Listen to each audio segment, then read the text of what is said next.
Bonjour tout le monde. Bienvenue à notre deuxième webinaire de cet hiver. Je me présente, je suis Patricia Lapointe, je suis responsable de la veille et la diffusion au CAPRES, au Consortium d'animation sur la persévérance et la réussite en enseignement supérieur.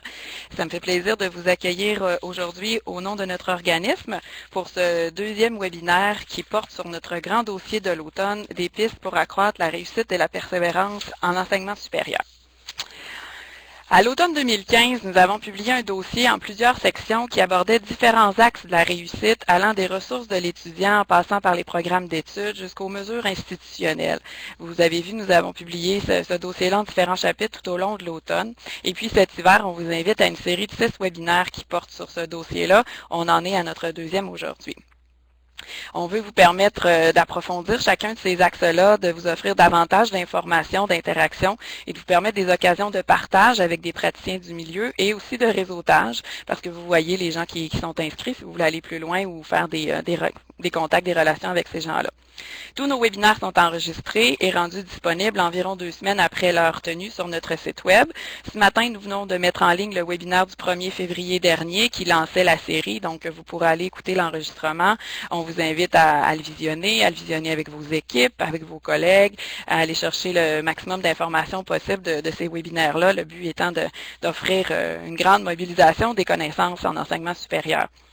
Toutes les présentations aussi, PowerPoint de nos invités, de tous nos webinaires sont déposés sur notre site web en même temps.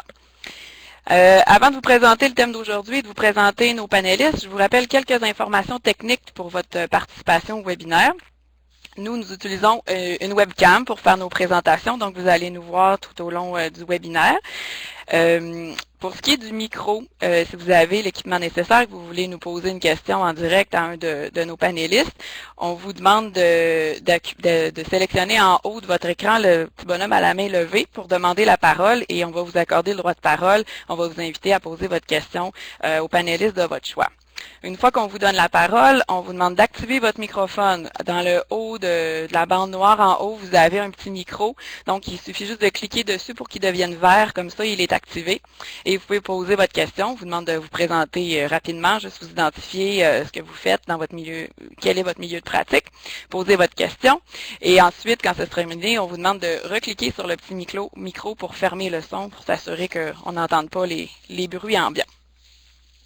Vous pouvez aussi utiliser le clavardage si vous préférez pour poser votre question. C'est la section, là, on va bouger un petit peu avec le format de l'écran là, au fur et à mesure.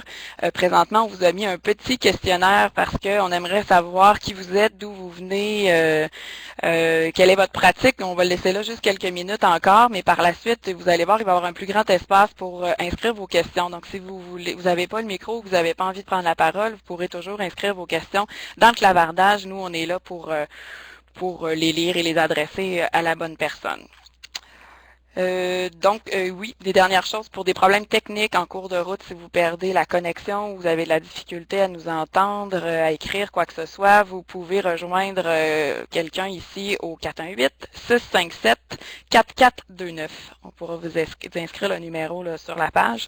Donc, vous pourrez communiquer avec nous pour un peu d'aide.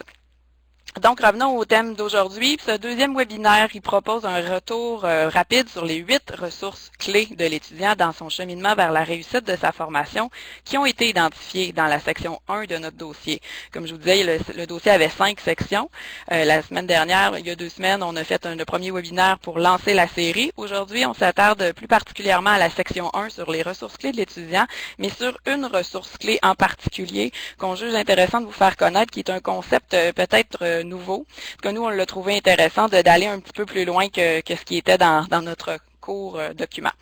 Donc, un concept nouveau pour plusieurs qui est énoncé comme ressource clé dont dispose l'apprenant pour réussir son projet, le Growth Mindset, qu'on peut traduire comme la croyance de l'étudiant en sa capacité de se développer intellectuellement.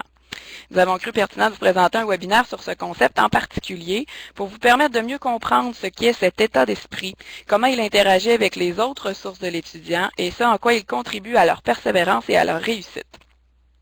Pour vous offrir le webinaire le plus intéressant qui soit, nous avons demandé à l'auteur de notre dossier, François Vasseur, de nous présenter le concept de Growth Mindset et l'effet qu'il peut avoir sur la réussite.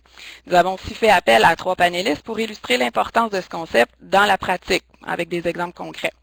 Donc, je vous les présente tous les quatre rapidement et je leur demanderai quand ils vont prendre la parole par la suite de nous dire en quelques mots en quoi ils se sentent interpellés par le concept de Growth Mindset et pourquoi ils avaient envie de nous partager leurs pratiques ce matin. Donc, Monsieur Vasseur, l'auteur de notre dossier, vous avez eu l'occasion de le voir déjà à notre premier webinaire du mois de février. Je vous fais un petit rappel sur son parcours. Il est expert en enseignement et en apprentissage. Il est l'auteur de notre dossier sur des pistes pour accroître la persévérance et la réussite en enseignement supérieur. Il est aussi le présentateur principal de la série de webinaires que nous proposons cet hiver pour approfondir les différents axes qu'il a documentés. Il a d'abord été enseignant au niveau collégial, puis aide pédagogique individuelle. Il a ensuite œuvré comme conseiller pédagogique pendant plus de 20 ans. Il s'est beaucoup intéressé à l'approche par compétences, dont il a contribué à l'implantation dans le réseau collégial, de même qu'aux nombreux enjeux de l'évaluation de ses compétences. Il a été maintes fois interpellé à titre d'expert en développement de systèmes de formation, notamment en Afrique du Nord.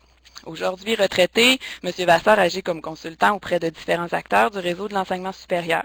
Nous avons la chance au CAPRES de collaborer avec lui depuis quelques mois et nous sommes heureux qu'il accepte de partager avec notre communauté le fruit de ses nombreuses années de réflexion. Ensuite, nous avons M. Larose. Simon Larose est professeur titulaire au département d'études sur l'enseignement et l'apprentissage de l'Université Laval. Il dirige l'équipe du projet RS pour l'évaluation du renouveau de l'enseignement secondaire. Ses champs d'expertise couvrent le développement de l'adolescence et de la période jeune adulte, les trajectoires scolaires et professionnelles des jeunes, ainsi que la prévention du décrochage scolaire dans le domaine de la mathématique, des sciences et des technologies. Depuis plus de 20 ans, il conduit plusieurs recherches subventionnées sur les thèmes de la transition secondaire collégiale, du mentorat communautaire et scolaire et de la persévérance scolaire. M. Larose enseigne la méthodologie de la recherche quantitative, le développement d'adolescents et de jeunes adultes et le soutien social en milieu scolaire. Madame Annick Sirard est technopédagogue passionnée par l'apprentissage. Elle est conseillère pédagogique en français au niveau secondaire de la commission scolaire des Samars. Elle se décrit avant tout comme une apprenante enseignante sans prétention qui mise sur le partage. Nous sommes bien contents qu'elle ait accepté de venir nous partager ses réflexions sur le Growth Mindset aujourd'hui avec une vision d'un autre ordre d'enseignement qui peut être fort inspirant pour l'enseignement supérieur. Enfin, nous avons M. Jacques Cool, qui est natif du Nouveau-Brunswick. M. Cool a travaillé dans le système d'éducation publique de cette province pendant 30 ans à diverses fonctions. Enseignant en sciences au secondaire, conseiller, responsable de programmes d'études et gestionnaire en e-learning. Il est maintenant coordonnateur de Cadre 21, qui est le centre d'animation, de développement et de recherche en éducation pour le 21e siècle. C'est un nouveau laboratoire d'innovation pédagogique et de développement dont il pourra vous parler. M. Cool privilégie le travail en équipe et la richesse d'apprendre en réseau. Il se décrit comme un apprenant en mode bêta perpétuel. La thématique du Growth Mindset l'interpelle alors grandement. Donc, nous allons procéder pour la prochaine heure et demie en 4 blocs de présentation pour nos 4 invités. Après chaque bloc, nous allons prendre un petit 5 minutes de questions pour que les autres panélistes puissent compléter ou ajouter de l'information sur ce que le présentateur vient de dire. Vous pourrez aussi poser vos questions. À la fin des 4 présentations, nous prendrons une période de questions plus longue pour des questions générales ou des questions d'approfondissement que vous pourrez adresser aux panélistes de votre choix. Nous allons donc commencer par M. Vasseur avec une présentation d'environ 20 minutes sur le concept de Growth Mindset. M. Vasseur.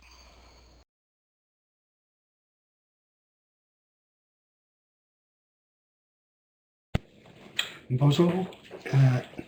Je vais m'efforcer de centrer mon propos sur le Growth Mindset, mais je vais prendre 1 ou 2 minutes au début pour vous resituer. En fait, le webinaire a un lien étroit avec le premier des documents du dossier sur l'accroissement de la réussite et de la persévérance à l'éducation supérieure, le document qui traite des ressources de l'étudiant. En fait, le document cherche à répondre à la question quelles sont les ressources de l'étudiant, celles qu'il possède, celles qu'il pourrait développer, celles qu'il pourrait consolider, qui ont le plus d'impact sur l'accroissement de la réussite. Donc, sur quelles ressources faudrait-il agir si on souhaitait accroître la réussite de chaque étudiant et la réussite des étudiants en général, tant au collégial qu'à l'université? La perspective, c'est celle de la conception de la réussite qui est à l'origine du dossier, c'est-à-dire quelles sont les ressources qui peuvent agir le plus. On peut aller à la diapositive suivante. Quelles sont les ressources qui peuvent agir le plus le mieux sur à la fois l'investissement, l'engagement de l'étudiant dans la formation, sur son apprentissage, sur sa progression par rapport à sa situation de départ, sur son développement par rapport à ce vers quoi tend l'éducation, et qu'est-ce qui peut faire en sorte que l'étudiant atteigne au niveau le plus élevé possible les objectifs, les buts de la formation, qu'est-ce qui peut faire en sorte qu'il exploite le mieux possible ce qu'il a appris et qu'est-ce qui peut faire en sorte qu'il soit le plus satisfait possible de sa formation. Il y a, si on va à la diapositive suivante, au fond, toutes ces questions-là sont posées parce qu'il s'agit à la fois pour les étudiants, à la fois pour les enseignants, pour les professionnels liés au service aux étudiants ou liés à la formation. Il s'agit d'abord de savoir quelles sont ces ressources, les connaître, les comprendre. Il s'agit ensuite de savoir pourquoi il faudrait y faire appel, qu'est-ce qu'elles sont en mesure de permettre, puis comment on peut en tirer profit. Essentiellement, le dossier fait apparaître 7 ressources dans la mesure où on dit que l'engagement est le produit de l'ensemble de ces ressources-là. Il y en a 6 sur la diapositive qui est à l'écran. D'une part, les acquis scolaires de l'étudiant, ses connaissances, bien sûr, mais je dirais surtout ses habiletés, ses stratégies d'apprentissage. Plus l'étudiant a développé ses habiletés, ses stratégies d'apprentissage, plus il y a de chances que sa réussite soit au rendez-vous. C'est la même chose pour les visées de l'étudiant. Plus les intentions de l'étudiant sont en harmonie avec ce que vise la formation, plus l'étudiant poursuit un but d'apprentissage, plus l'étudiant a des objectifs d'amélioration, plus il risque de s'engager dans son apprentissage, plus il risque de se développer, plus il risque d'acquérir, de construire les compétences visées par la formation, d'atteindre les standards. Acquis scolaires puis visées sont soutenus par la perception de soi de l'étudiant comme apprenant. Plus l'étudiant a confiance en lui comme apprenant, plus l'étudiant se sent efficace comme apprenant, plus ça aura d'effet sur son engagement et par ricochet sur sa croissance et sur ses compétences. La capacité à modifier ses représentations agit de la même façon. Plus l'étudiant est capable de remettre en question, de remettre en jeu ses savoirs, plus il est capable de les faire évoluer, plus il risque de croître.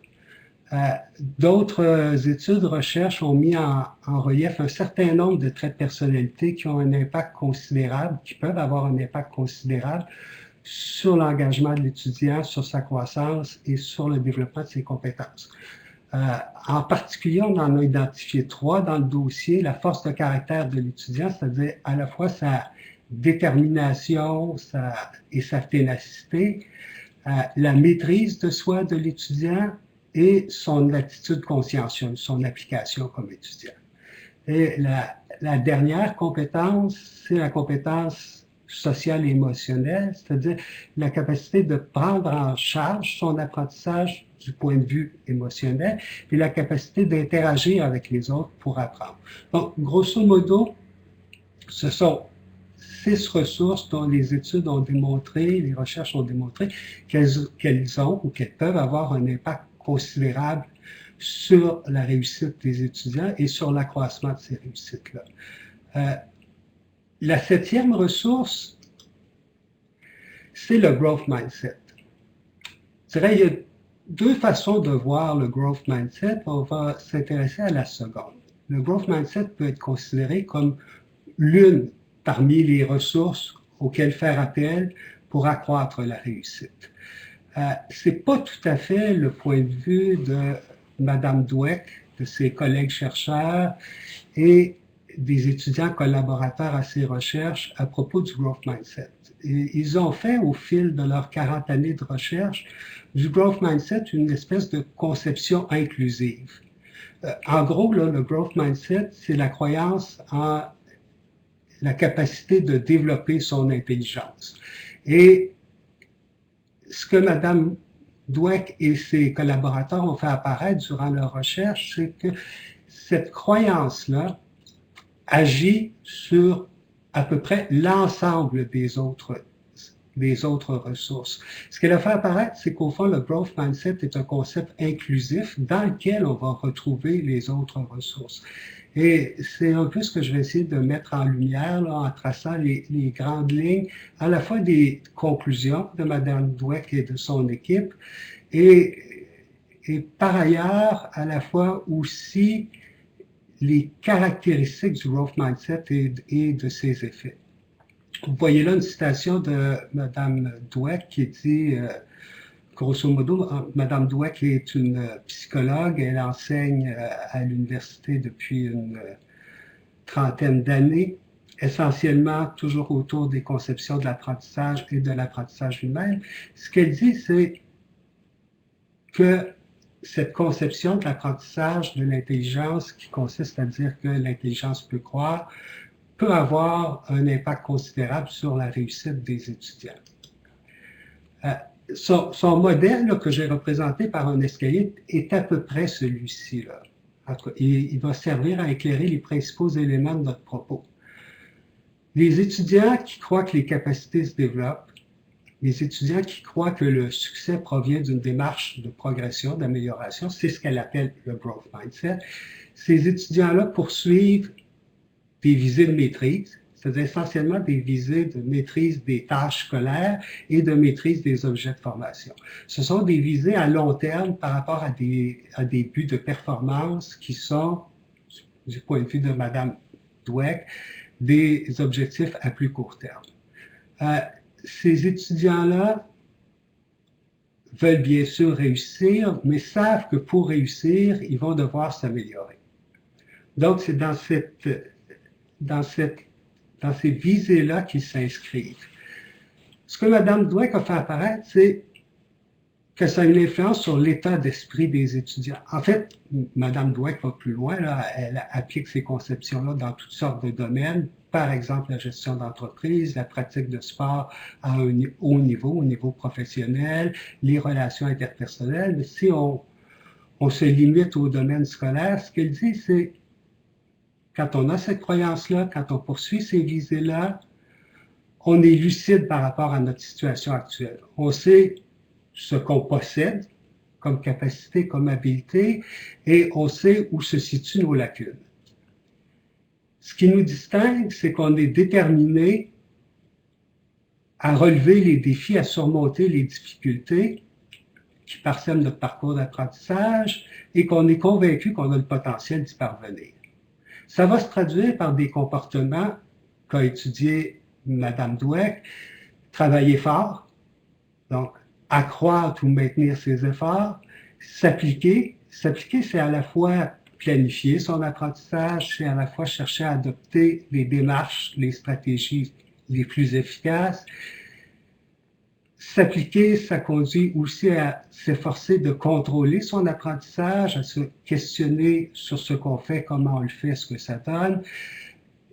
S'appliquer, ça conduit aussi à être plus ouvert d'esprit, donc à rechercher des rétroactions, à essayer de tirer profit des rétroactions pour progresser. Et ce qui caractérise aussi le growth mindset, c'est le fait que les étudiants sont tenaces, sont persévérants.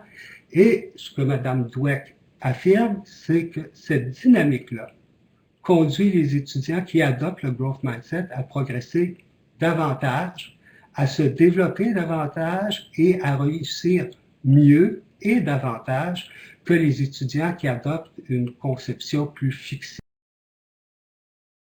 de l'intelligence.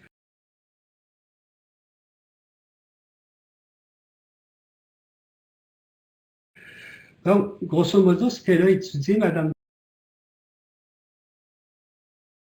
Dweck, pendant 40 ans, ce sont deux conceptions de l'intelligence. Une conception plus fixiste qui dit que les capacités sont innées, les capacités sont stables, que si on est intelligent, on fait des choses aisément, donc avec facilité, avec naturel, et d'autre part, une conception de l'intelligence comme pouvant croître, pouvant se développer, ce qu'elle appelle le growth mindset. Donc, elle a étudié les effets de cette théorie-là sur les perceptions, sur les sentiments, sur les comportements et sur les accomplissements. Ce qui est intéressant dans ces études, c'est qu'elle a placé les élèves ou les étudiants dans des situations qui tendaient à révéler leur conception et qui tendaient à révéler les caractéristiques de ces conceptions-là et les effets de ces conceptions-là. Donc, elle les a placés dans des situations qui ont révélé les buts scolaires des étudiants, dans des situations où elle a pu observer leur comportement face à la difficulté d'accomplir une tâche scolaire avec succès, ou quand est ressentie une confusion intellectuelle. Par exemple, en mathématiques, c'est un des champs qu'a étudié Mme Douek. En mathématiques, quand l'étudiant doit traiter des concepts complexes ou de nombreux concepts nouveaux ou des concepts qui s'éloignent de ces représentations. Et elle a aussi étudié, parmi d'autres objets, les réactions des étudiants devant l'obtention d'une note faible.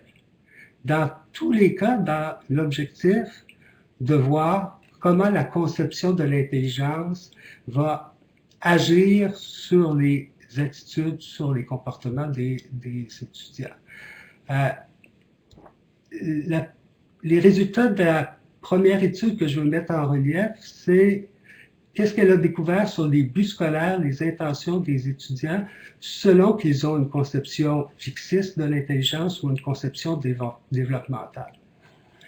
Donc, dans le premier cas, si les étudiants ont une conception fixiste de l'intelligence, ils croient, c'est au fond la représentation de la conception, qu'être intelligent va se manifester par des réussites rapides et aisées. Ce qu'elle a constaté, c'est que ces étudiants-là ont davantage des buts de performance. Bien réussir, mieux réussir que les autres, qui sont des buts à court terme. Donc, des buts de performance, puis des buts de performance rapide. Donc, bien réussir immédiatement, dès la première tentative.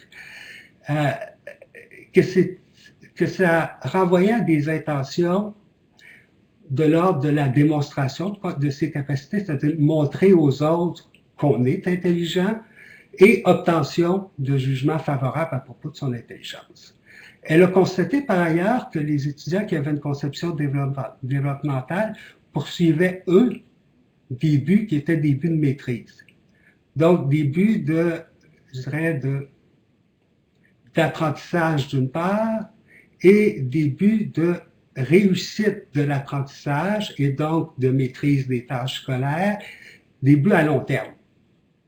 Buts à long terme, ce que ça veut dire, c'est accepter que ça ne sera pas aisé et s'investir, s'engager de façon à croître et à atteindre cette maîtrise-là. Une des intentions qu'elle a mises en relief, c'est que ces étudiants-là, ceux qui ont une conception développementale de l'intelligence, recherchaient des rétroactions qui pouvaient leur être profitables, c'est-à-dire des rétroactions qui allaient faire en sorte qu'ils allaient pouvoir progresser, qui leur indiquaient des voies et des moyens de progression. Donc, ce sont parmi les premières constatations de Mme Douek et de tous les gens qui ont travaillé avec elle. Elle s'est ensuite intéressée aux réactions des étudiants en situation de difficulté à accomplir une tâche scolaire ou en situation de confusion intellectuelle, sur à quoi je faisais référence tantôt à propos des mathématiques. Et là, elle a examiné différents aspects, entre autres l'engagement des étudiants. Les étudiants qui croient que l'intelligence est innée, ces étudiants-là vont être, je vais le dire autrement, si ces étudiants-là sont confiants en leur réussite, ils vont non seulement poursuivre un but de performance, en tout cas c'est ce qu'indiquent les recherches de Mme Douek et de son équipe, mais aussi un certain but de maîtrise. Alors que les étudiants qui ont une conception développementale ne sont pas influencés par leur confiance en leur réussite immédiate.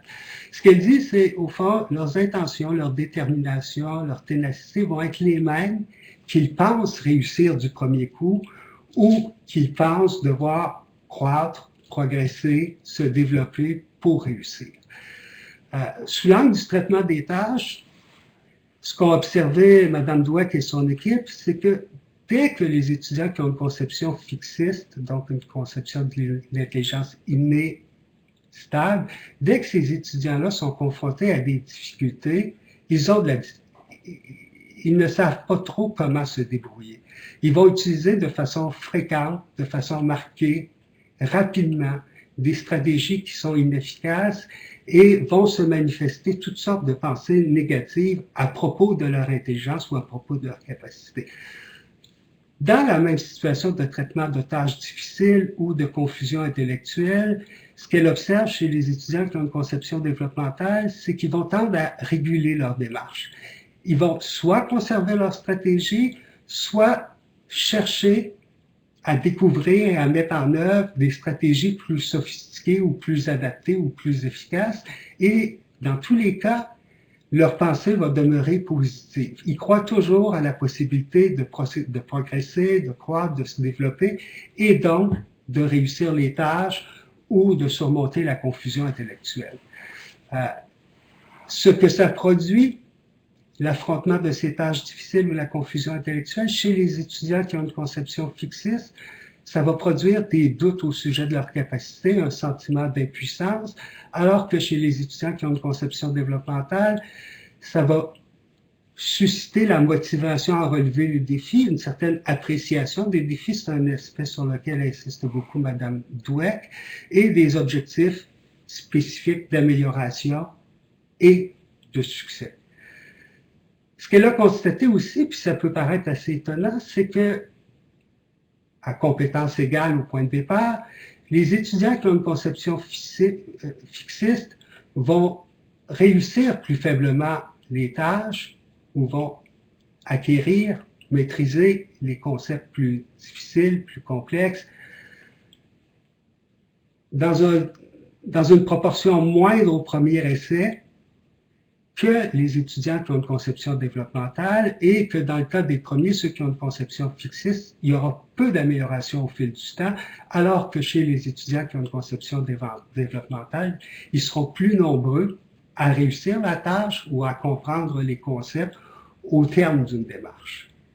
Si on poursuit, elle a aussi constaté que les étudiants qui ont une conception fixiste de l'intelligence vont d'abord attribuer à deux causes leurs échecs ou leurs difficultés ou leurs revers. La première cause, ils manquent de capacité, ce qui entraînera qu'ils auront atteint des attentes plus faibles de résultats, ce qui entraînera aussi qu'ils éviteront les défis ou les tâches associées à ce qui fait l'objet de l'apprentissage, qui vont avoir des doutes sur leur intelligence et qui vont se fermer aux rétroactions visant l'amélioration.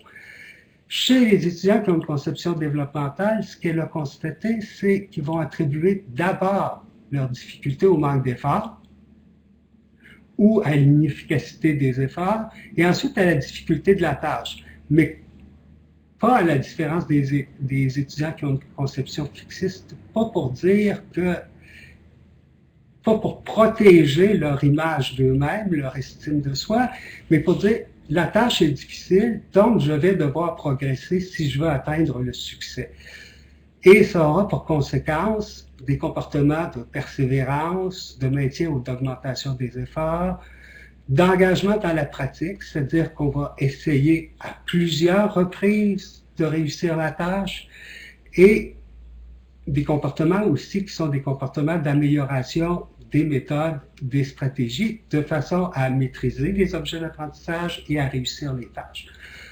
Ce qu'on constate aussi chez eux, c'est qu'ils s'engagent dans une démarche de compréhension des erreurs et de leurs causes et qu'ils sollicitent des rétroactions liées à la compréhension de leurs erreurs et de leurs causes de façon à pouvoir s'améliorer. Il y a un dernier objet d'étude de Mme Dweck et de son équipe que je voudrais mettre en relief, c'est les réactions des étudiants selon leur conception de l'intelligence quand ils obtiennent des notes faibles. Dans un cas, les étudiants qui ont une conception fixiste vont attribuer soit leurs résultats faibles à des causes externes sur lesquelles ils n'ont pas prise, de sorte de maintenir leur estime d'eux-mêmes, soit vont conclure des résultats faibles qu'ils ne sont pas aussi capables qu'ils le croyaient et ça va affecter leur perception d'eux-mêmes.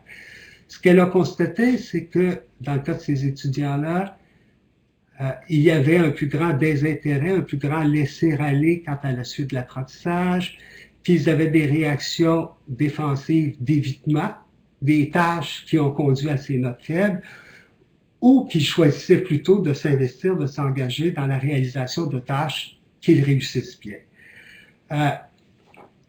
L'obtention de notes faibles pour ces étudiants-là les amène à croire de façon plus marquée en leur incapacité et produit une amélioration faible. Dans le cas des étudiants qui ont une conception développementale, ce que Mme Dweck et son équipe ont constaté, c'est que ces étudiants-là sont conscients de leur situation. Je l'ai dit tantôt, là, ils savent où sont leurs forces, ils savent où sont leurs lacunes, ils acceptent le défi de s'améliorer et ils croient en leur succès futur. Alors, l'attribution d'une note faible, dans leur cas, va conduire à une plus grande prise en charge ou une meilleure prise en charge de leur apprentissage. Ça veut dire qu'ils vont se mobiliser pour s'améliorer, pour progresser, pour réussir, qu'ils vont exploiter les rétroactions, qu'ils vont planifier leur apprentissage, qu'ils vont s'appliquer à bien apprendre et qu'ils vont ajuster leur démarche de façon à atteindre le résultat visé. Encore 3-4 minutes, M. Vasseur, pour conclure. 3-4 minutes, s'il vous plaît. Et transforment, c'est une de ces grandes conclusions-là, ces étudiants-là transforment leur revers en succès. Ils ont une nettement meilleure performance sur une longue période. Ça amène Mme Dweck, ça amène Mme Dweck et son équipe à des conclusions comme celles qui apparaissent à l'écran. La première, c'est que les étudiants, les enseignants, les professionnels liés à l'aide aux étudiants, les professionnels liés à la conception, à la mise en œuvre de programmes de formation, devraient être conscients de ces conceptions de l'intelligence-là, de leurs caractéristiques et de leurs effets. Ils devraient être aussi conscients de la leur et de celle des personnes avec qui ou pour qui ils travaillent.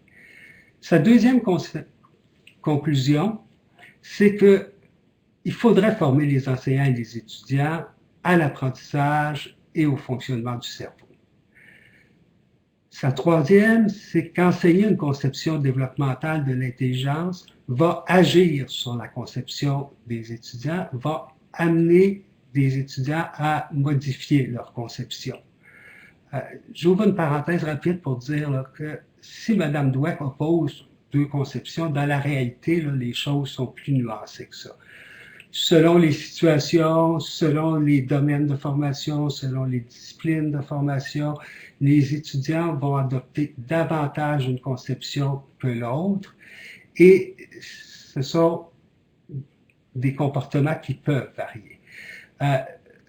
Ceci dit, elle constate quand même que les étudiants qui adoptent une conception développementale font des gains scolaires plus élevés et que les enseignants et les professionnels qui agissent selon une conception développementale, c'est-à-dire les enseignants, les professionnels qui mettent l'accent sur les démarches, qui utilisent des approches, des moyens propres à favoriser l'engagement dans l'apprentissage, les enseignants et les professionnels qui donnent des rétroactions qui elles-mêmes donnent prise aux étudiants sur leur situation et sur leur progression. Puis je dirais aussi les enseignants qui font en sorte que le système d'évaluation, que la note finale rende bien compte du niveau atteint par l'étudiant au terme de sa formation, dans un cours ou dans un programme, que ces enseignants-là sont ceux qui contribuent le plus à l'accroissement de la réussite et de la persévérance. C'est aussi ce que dit à sa façon Mme Judy Willis, qui est une des conférencières les plus réputées en matière de fonctionnement du cerveau, en matière d'apprentissage et en matière d'enseignement visant un meilleur apprentissage. Mme Willis a d'abord été une neurologiste. Elle a ensuite choisi d'enseigner au primaire et au secondaire pendant une dizaine d'années, donc de se confronter à ce que sont les défis de l'enseignement et de l'apprentissage.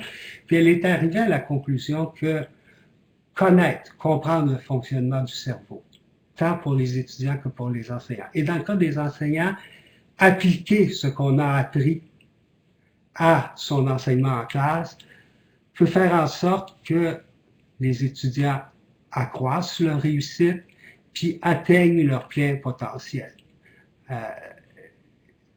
Même si Mme Willis et Mme Dweck n'ont pas travaillé ensemble, elles arrivent à des conclusions semblables. Donc, le growth mindset dans l'esprit de Mme. Merci beaucoup, M. Vasseur, pour votre présentation. On va prendre un petit 5 minutes de questions pour cette partie-là. Je vois qu'il y a déjà quelques questions qui sont posées dans le clavardage. Puis ensuite aussi, s'il y a un des trois panélistes qui a envie d'ajouter quelque chose, ce sera possible. On va prendre un petit 5 minutes pour revenir sur la présentation de M. Vasseur. Puis si vous avez des questions plus globales, on les gardera pour la fin. Donc, il y a quelqu'un dans le clavardage qui nous demande comment aider les étudiants à passer de la conception fixiste à la conception développementale. Est-ce que vous voulez répondre, M. Vasseur? Mme Dweck a élaboré un programme, disons un module, qui comporte 8 activités, qui est destiné à des étudiants, des élèves du secondaire, mais qui est tout à fait applicable à des étudiants du collégial ou qui poursuivent des études universitaires. Un module de 8 ateliers qui amène les étudiants d'une part à reconnaître les caractéristiques des deux conceptions de l'intelligence, puis d'autre part à développer peu à peu une conception plus développementale de l'intelligence. C'est un cheminement qui porte à la fois sur le fonctionnement du cerveau, à la fois sur l'observation des élèves, en situation d'apprentissage, à la fois sur l'acquisition de stratégies d'apprentissage ou de stratégies d'études. C'est un cheminement simple et je pense que vous pouvez y avoir accès sur le web. C'est un cheminement simple, 8 ateliers d'une 40aine de minutes dont elle dit que ces ateliers ont un impact considérable sur la conception des étudiants. Je dirais, d'autre part, puis ça correspond à une indication d'une autre participante, d'autre part, plus les étudiants, plus les enseignants encouragent, valorisent l'utilisation de stratégies de démarches efficaces d'apprentissage, plus ils travaillent avec les étudiants sur l'acquisition de méthodes, de moyens, plus ils donnent de rétroaction qui guide, qui oriente, qui guide les étudiants dans leur progression, plus ils valorisent leurs efforts, plus ils vont contribuer à ce que les étudiants adoptent une conception développementale de l'intelligence. Donc, d'une part, Mme Dweck dit, enseignons le growth mindset et les comportements associés au growth mindset de façon à encourager les étudiants à adopter cette conception-là de l'intelligence. Et d'autre part, ce que les études Parfait, merci beaucoup. Puis on fera la petite recherche pour trouver les ateliers de Mme Dweck, puis on les mettra. Utilisent des moyens associés au facilement accessibles sur notre site web après exerce une influence le webinaire. Sur la conception. Je ne sais pas s'il y a un de vous trois, les autres panélistes, qui vous voulez commenter ou ajouter quelque chose à ce que M. Vasseur vient de nous expliquer. Je ne vois pas d'autres questions, d'autres mains levées dans les participants. S'il y en a un de vous deux qui a envie d'ajouter quelque chose précisément sur ce thème-là, je vous invite à me l'indiquer. Sinon, on peut passer à la présentation de M. Larose, puis quand on aura le portrait plus complet, peut-être qu'il y aura des échanges plus actifs. Donc, je vais céder la parole à M. Larose de l'Université Laval pour les 15 prochaines minutes pour qu'il puisse nous expliquer en quoi ça l'interpelle le groupe. Dans les deux directions. Puis j'imagine bien que... intervenir dans ce webinaire.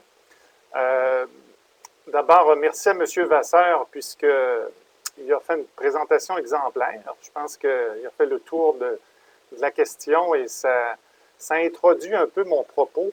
Et peut-être que je vais aussi répondre un peu à la question de Mme Pouliot concernant qu'est-ce que les enseignants peuvent faire pour instaurer une culture du growth mindset ou une culture développementale auprès des étudiants. Je vais le faire... oui. Monsieur Larouche, juste une petite seconde, si vous pouvez monter votre son ou approcher votre micro, on vous entend pas très bien. C'est un peu mieux, mais si vous pouviez monter encore, ça serait encore mieux. Donc, faites-moi signe si c'est plus problématique, là. Donc, ce que je disais, c'est que je vais prendre le relais de M. Vasseur en essayant de me centrer sur l'instauration d'une culture du growth mindset. Et je vais commencer par vous proposer un exemple et un contre-exemple de ma propre pratique, mais à la fois aussi je vais retourner très loin en arrière, de mes expériences d'étudiant au postsecondaire. Je vais ensuite vous présenter ce qui est à l'écran, mais je vais le présenter tout à l'heure, ce que j'ai appelé le cycle de l'engagement ou du désengagement scolaire, pour vraiment mettre en relief la part de l'enseignant dans l'instauration d'une culture du growth mindset.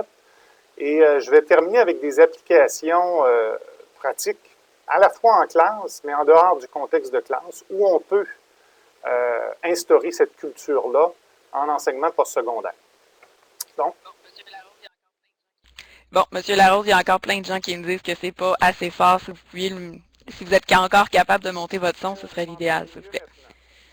Je vais commencer par un contre-exemple d'une culture, je dirais, fixe de l'intelligence. Quand j'étais étudiant de cégep, premier cours en sciences, cours de physique, j'avais un professeur qui était exemplaire dans sa disponibilité, dans la clarté de sa communication, dans la présence en classe, mais qui avait probablement une théorie sur les capacités qu'ont les étudiants d'atteindre les objectifs de son cours. Et il a commencé son cours en disant, vous savez, la physique, c'est pas fait pour tout le monde. Il y en a qui l'ont, il y en a qui ne l'ont pas. Et je vous fais une prédiction, regardez votre voisin de table, à la mi-session, probablement qu'il va avoir quitté. Alors moi, j'ai regardé mon voisin de table, on s'est salué, c'était le premier contact. Et tout ça a enclenché un processus d'inquiétude, d'anxiété, de sentiment d'incompétence, qui s'est traduit par des comportements de manque de préparation aux évaluations, de manque de concentration, d'attention, d'engagement dans la lecture.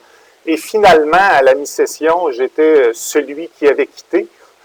Et donc, j'avais confirmé un peu la prophétie, et ça a renforcé la théorie implicite de l'intelligence de cet enseignant-là, qui, par ailleurs, je le redis, avait toutes les qualités d'un bon prof, mais il avait une théorie sur les capacités, les habiletés, les aptitudes à réussir ce cours-là. Bon, ça, c'est mon contre-exemple.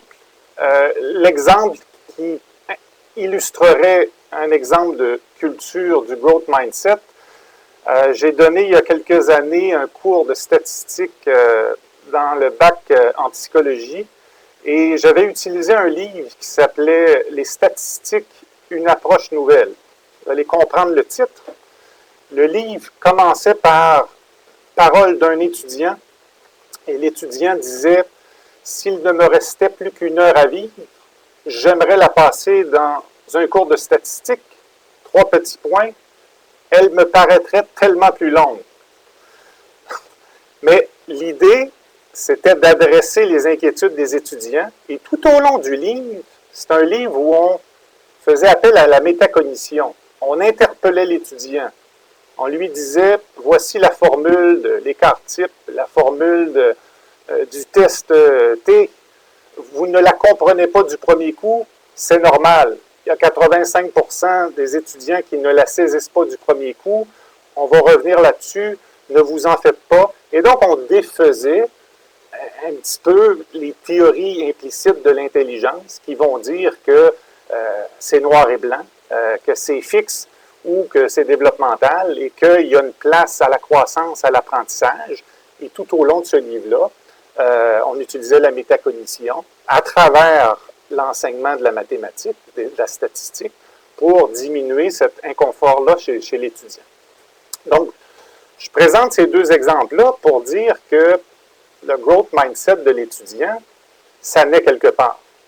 Ça naît entre autres dans les interactions, et moi c'est mon hypothèse, dans les interactions avec les enseignants, pas simplement les enseignants du postsecondaire, ceux que l'étudiant ou l'élève ont côtoyés avant, Ça peut prendre aussi racine dans d'autres systèmes, en le milieu familial. Quelles sont les théories implicites de l'intelligence des parents? Il se peut qu'un étudiant entre au postsecondaire et a grandi dans un milieu où cette théorie-là a été renforcée, mais ce qui est encourageant, c'est qu'on sait par les études, c'est qu'au-delà des facteurs familiaux, au-delà de ce qui s'est passé avant, l'action de l'enseignant au postsecondaire peut faire une différence. Donc, je vais donc me concentrer sur l'action principalement de l'enseignant et je veux vous présenter le cycle de l'engagement. Ici, on voit, est-ce que vous voyez l'ensemble des, parce que moi, je ne vois que le titre. Ah, OK, merci. Donc, ce que vous avez à l'écran, c'est un cycle qui démarre dans l'environnement scolaire et plus spécifiquement à travers les attitudes, les comportements ou encore les pratiques de gestion de classe des enseignants. Si je reprends l'exemple que j'ai mentionné plus tôt, de communiquer aux étudiants que dans mon cours, il y en a qui l'ont, il y en a qui ne l'ont pas, donc d'avoir une attitude fixe de l'apprentissage, ça enclenche un ensemble de processus cognitifs dont a fait mention M. Vasseur dans la présentation des travaux de Mme Dweck. Donc, un discours interne sur est-ce que je suis capable de réussir, est-ce que je me sens efficace, jusqu'où je peux aller, quel type d'effort je peux donner, qui va entraîner aussi parallèlement un ensemble d'émotions, d'anxiété de performance, d'anxiété sociale, de crainte de ne pas réussir, et qui va déterminer un ensemble de comportements chez l'étudiant. Donc, d'engagement ou de désengagement, d'aller demander de l'aide, est-ce pertinent? Si j'ai une théorie implicite de l'intelligence qui m'a dit que ça ne peut pas bouger, pourquoi irais-je poser des questions? Pourquoi irais-je demander de l'aide? C'est impertinent, donc je vais éviter de le faire. Et ça confirme, en fait, l'attitude, le comportement ou la pratique de gestion de classe de l'enseignant au départ. Donc, c'est un cycle qui est reconduit et qui prend racine dans cette pratique-là de l'enseignant en classe. Évidemment, ça peut aussi prévaloir dans d'autres contextes, comme je le disais tout à l'heure. Si le réseau social de l'étudiant est un réseau qui cultive aussi cette pensée-là, ben, ça peut renforcer aussi l'idée que l'intelligence, c'est quelque chose de fixe, c'est pas quelque chose qui peut se développer. La même chose, je le disais tout à l'heure, dans le milieu familial ou dans tout autre contexte dans lequel j'évolue. Donc, à partir de ce cycle-là, je veux, pour être plus concret, vous présenter 7 ou 8 attitudes ou comportements ou pratiques de gestion de classe qui m'apparaissent importantes, qui vont contribuer à instaurer la culture d'une conception développementale de l'apprentissage chez les étudiants. Je vais tenter de les opposer à ce qu'on devrait faire et parfois ce qu'on ne fait pas. Donc, je commence avec le fait d'endosser un discours d'élitisme versus un discours d'ouverture. C'est sûr que c'est valorisant pour un programme, pour un champ d'études, de dire que ça prend des capacités, des dons pour réussir dans ce champ-là, et on va se complaire ensemble de cultiver cette pensée-là. Sauf que quand on y pense, si on veut faire apprendre les étudiants, ça donne peu de choses. On peut penser que c'est difficile, c'est complexe, que ça demande une intégration très forte pour réussir dans mon domaine, mais on n'a rien à gagner de dichotomiser la réalité en disant que ce ne sont que des doués qui vont réussir. Donc, une première pratique, une première attitude, c'est celle d'avoir un discours d'ouverture et de communiquer sa théorie implicite que dans mon cours de mathématiques, de statistiques, de recherche, d'histoire ou autre, il y a des accomplissements clairs que vous pouvez faire. Et si vous suivez un ensemble de stratégies, si vous faites les bons choix, si vous investissez des efforts, c'est sûr qu'il y a des apprentissages qui vont être faits. Donc, de communiquer clairement une théorie de l'apprentissage qui est davantage développemental. Donc, un discours d'ouverture plutôt qu'un discours d'élitisme. Renforcer l'effort, la stratégie, les choix de l'étudiant plutôt que son intelligence. Ça peut paraître curieux. C'est toujours intéressant de se faire dire « t'es donc intelligent, t'es donc brillant ». C'est donc brillant ce que tu as. Mais quand on utilise un discours comme celui-là, on valorise beaucoup la personne qui a émis le commentaire, mais on communique une théorie de l'apprentissage qui est une théorie fixe. Il faut être brillant pour émettre un commentaire comme celui-là. Renforçons plutôt la réponse que tu donnes, c'est une réponse intelligente.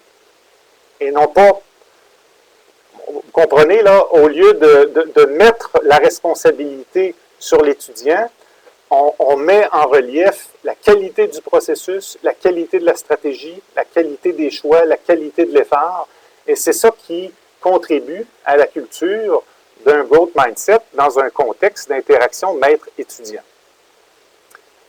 Troisième exemple, montrer que l'erreur fait partie de l'apprentissage. Montrer que l'erreur de l'enseignant fait partie de l'apprentissage. Quand j'enseigne, j'essaie souvent d'utiliser la métacognition, de parler à voix haute en présentant. Et parfois, quand ma pensée n'est pas claire ou quand mon exemple n'est pas approprié, j'affirme que je ne pense pas que ce soit un bon exemple ce que je viens de donner là. Et donc, montrer que l'erreur fait partie de l'enseignement et fait partie aussi de l'apprentissage. Et donc, plutôt que de se concevoir comme étant sur un piédestal et éviter de faire des erreurs et faire tous les choix en enseignement pour éviter de faire des erreurs, au contraire, il faut les utiliser comme un levier pour montrer que c'est à travers les erreurs qu'on apprend.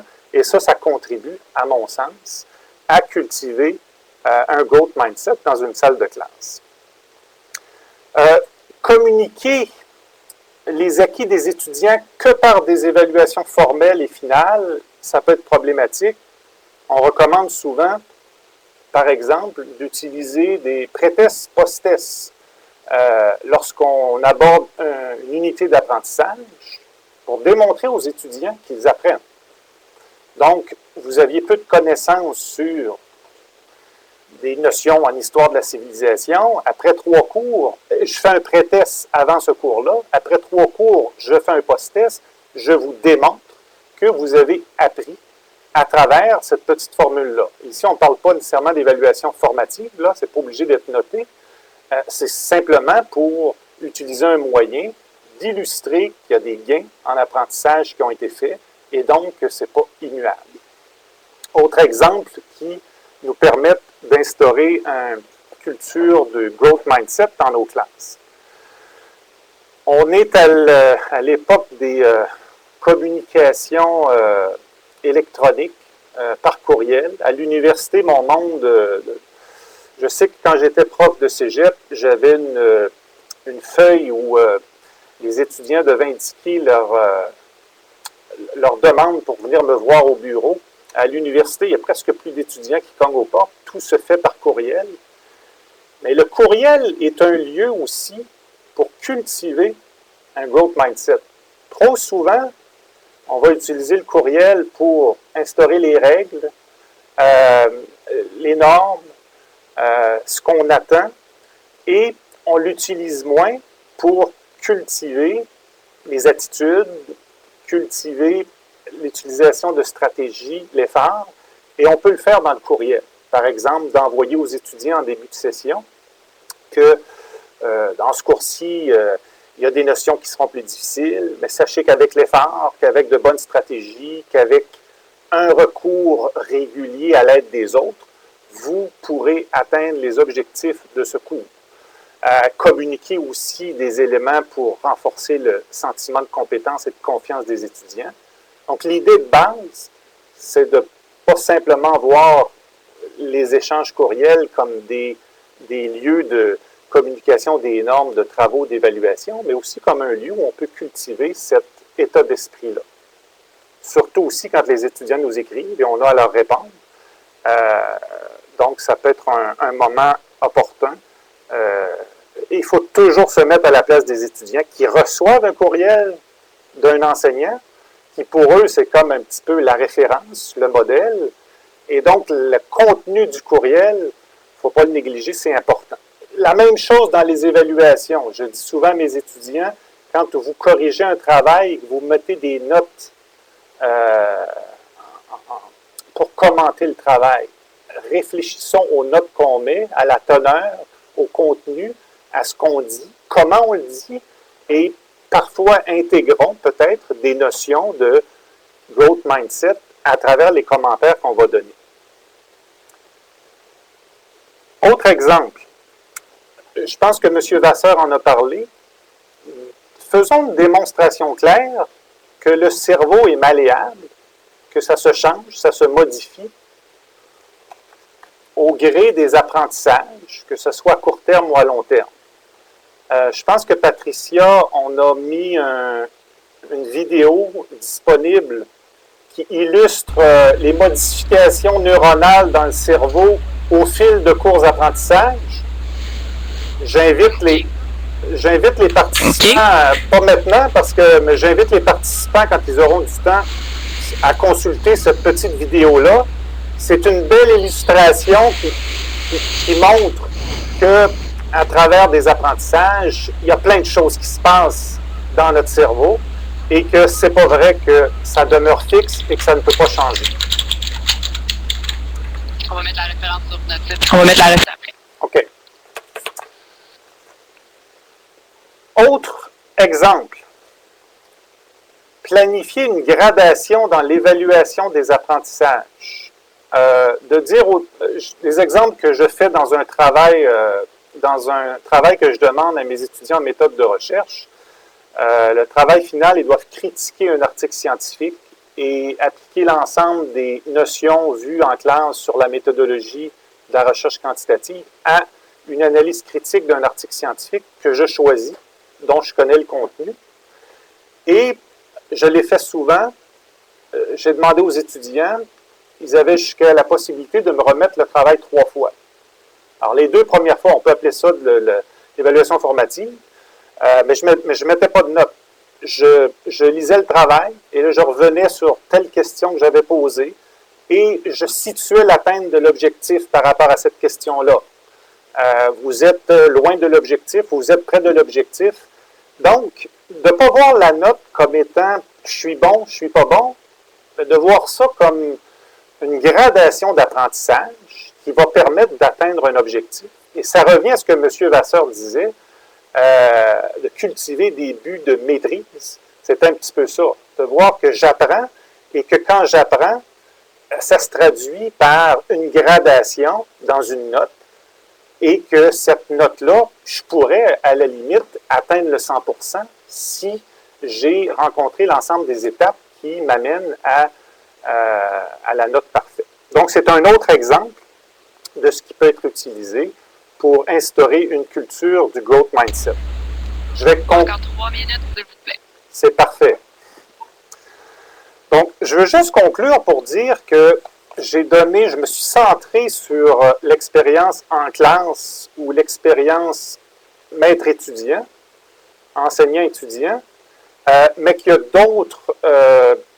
d'autres lieux d'interaction, d'intervention qui pourraient nous amener à cultiver le growth mindset. Les journées d'accueil des étudiants. Ils arrivent, ils sont tout frais dans un programme, ils ont des conceptions peut-être, des attentes que le programme, les acteurs du programme ont. Ils sont souvent accompagnés des parents.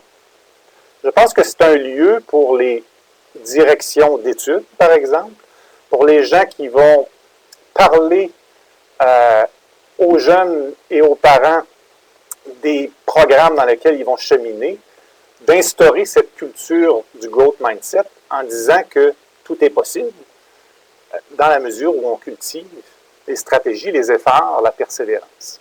Les premiers cours, c'est un autre lieu d'intervention important.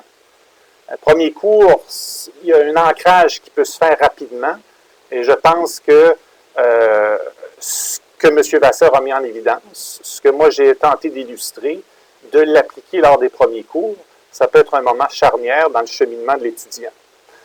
dans mon cas à l'université ou dans le cas de gens qui participent à ce webinaire qui sont du milieu universitaire, les supervisions individuelles de mémoire, de thèse. Quand un étudiant remet un premier travail de mémoire, doit faire un travail scientifique, doit s'approprier la communication, le langage scientifique, on sent souvent parfois le sentiment de moindre compétence et qu'il faut renforcer. Alors, c'est un autre lieu important où on peut instaurer une culture du growth mindset plutôt que d'être centré sur la performance. Donc, je vais m'arrêter ici pour laisser la place aux autres, puis ça me fera plaisir de répondre à des questions. Merci. Merci beaucoup, M. Larose. C'est intéressant d'avoir un exemple d'application au niveau universitaire dans votre pratique à la fois comme enseignant et comme chercheur. J'invite les gens à nous poser des questions si vous voulez. Je rappelle que vous pouvez toujours lever la main en utilisant le petit icône en haut de votre écran et puis on pourra ouvrir votre micro, vous donner la parole si vous avez envie de nous parler. Sinon, vous pouvez toujours écrire vos questions dans le clavardage et on va les lire pour vous. Tout à l'heure, il y a une question qui a été adressée à M. Vasseur, à savoir comment faire passer l'étudiant de la position fixiste à un développement comportemental. Et si on se place du point de vue des enseignants maintenant ou des professionnels ou des directions qui travaillent avec eux, est-ce que vous avez des suggestions? Comment amener les enseignants à instaurer la culture du growth mindset dans leur pratique? Je pense que c'est, entre autres, là, un objet de travail de M. Cool et de Mme Syrah. Je dirais, ce qu'on constate de plus en plus, c'est des activités de développement professionnel qui sont centrées sur cette conception développementale-là de l'intelligence. Qu'est-ce qu'elles ont en commun là, de s'appuyer sur les pratiques des enseignants, comme M. Larose l'a dit, sur le questionnement des pratiques des enseignants, sur les expériences vécues par les enseignants hors du cadre scolaire, comme sur celles vécues dans le cadre scolaire, mais essentiellement la démarche auprès des enseignants ressemble à la démarche auprès des étudiants. Puis ce qu'on constate, c'est quand c'est fait au sein de communautés d'intérêt ou de communautés liées par un programme d'études, une discipline d'études et d'apprentissage, ça a un impact assez considérable sur la conception même des enseignants. Je peux essayer de répondre un petit peu différemment. Quelqu'un demandait, quelqu'un faisait le lien entre le socio-constructivisme et le growth mindset. Dans un cas, le socio-constructivisme s'intéresse à l'apprentissage, aux démarches d'apprentissage, au processus d'apprentissage, à la façon dont l'apprentissage se construit. Le growth mindset s'intéresse aux personnes, à la façon dont les personnes se perçoivent et à la façon dont ces perceptions-là vont contribuer à l'apprentissage ou vont entraver l'apprentissage. Donc, si je reviens à la question, je répondrai en disant, plus on va centrer le développement professionnel sur les personnes, sur leurs intentions, sur leurs intérêts, sur les changements qu'ils souhaitent eux-mêmes apporter à leur pratique ou les changements qu'ils jugent nécessaires à leur pratique ou dont on leur dit qu'ils pourraient être nécessaires à leur pratique, plus cet accent-là est mis sur les personnes, plus il y a de chances et sur le cheminement des personnes, c'est-à-dire plus on a des activités de développement qui ne s'inscrivent pas à un moment précis, mais qui durent, plus le développement professionnel est perçu comme un cheminement. Merci beaucoup. Plus il y a de chances qu'on agisse. Si vous voulez, on va passer à Mme Syrah pour avoir le point de vue de quelqu'un de l'ordre secondaire. Donc, Mme Syrah, qui est conseillère pédagogique à la commission scolaire des SAMAR, je vous invite à peut-être nous dire en quelques mots comment vous vous êtes intéressé à ce concept-là et comment vous l'appliquez dans votre pratique. Merci à vous. Alors, bonjour. Comme ça a été mentionné, je suis conseillère pédagogique de français au secondaire. Alors, le fait de m'inscrire dans un webinaire qui est davantage axé sur le collégial et l'universitaire m'a placé dans un état de doute au point de départ. Or, on travaille tous et toutes avec des individus, que ce soit des élèves, des étudiants, des collègues enseignants, CP, directeurs. L'idée, c'est qu'on a un point commun qui est de travailler avec l'individu et c'est sur cette base-là que, très humblement, je partage avec vous aujourd'hui là où j'en suis dans mes réflexions pratiques au regard du growth mindset. Donc, d'abord, une simple présentation très, très sommaire qui vient rassembler les éléments que M. Vasseur a mis beaucoup plus en détail et en évidence tout à l'heure. Cette représentation-là, très dichotomique, laisse tout de même la place à un espace de nuances important. Et cette représentation-là montre l'influence de notre discours interne sur notre manière de gérer les situations auxquelles on est amené à faire face dans notre vie. Mais ça met aussi en évidence tout cet espace-là d'influence que l'on peut avoir sur les gens qu'on accompagne, les individus qu'on accompagne. Alors, comment c'est possible d'accompagner les individus à découvrir l'ampleur toujours grandissante de leur potentiel, et ce, quel qu'il soit et de quel ordre qu'il soit? Chaque choix d'intervention qu'on va faire va amener l'individu à ancrer davantage l'un ou l'autre de ces deux états d'esprit-là, et ça, on doit en être conscient. Donc, à la base, dorénavant, quand je travaille avec des collègues et même quand moi, je suis confrontée à une situation, la première étape, ça va être de me questionner sur quelles sont mes croyances, mes conceptions par rapport à cette situation-là, par rapport à ce concept-là. Et là, tantôt, M. Larose, M. Vasseur vous ont parlé de l'intelligence, de la conception qu'on peut avoir de l'intelligence. Cette conception-là qu'on transporte en nous va influencer nos actions, va influencer aussi les paroles qu'on va tenir. Alors, M. Larose en a fait mention et je vais y revenir aussi plus tard. La conception de l'autonomie au secondaire et au primaire, hein, c'est une conception qui est très importante. Donc, et la conception de ce que c'est qu'un bon apprenant. Dans des formations avec des collègues enseignants, quand on va travailler la lecture, le point de départ, ça va être de se questionner sur qu'est-ce que c'est que apprendre la lecture? Qu'est-ce que c'est qu'un bon apprenant en lecture? Qu'est-ce que c'est qu'un bon lecteur? Donc, de vraiment mettre en lumière les croyances de départ pour ensuite travailler à partir de ces croyances-là et d'une réalité, d'un cadre théorique qui est reconnu.